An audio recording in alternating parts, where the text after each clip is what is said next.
यो premium brown document folder हो। यो हजुरको यतापट्टिको साइड कम्पार्टमेन्ट भयो। अनि यो कभर पनि हजुरको एकदमै हार्ड हुन्छ, जति बेन्ड गर्दा पनि बेन्ड हुँदैन।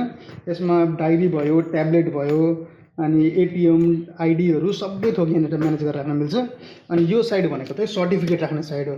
यसमा चाहिँ हजुरको A4 लगायत ट्रान्सक्रिप्टहरू सबै के अरे डकुमेन्टहरू एकै ठाउँमा राख्न मिल्छ।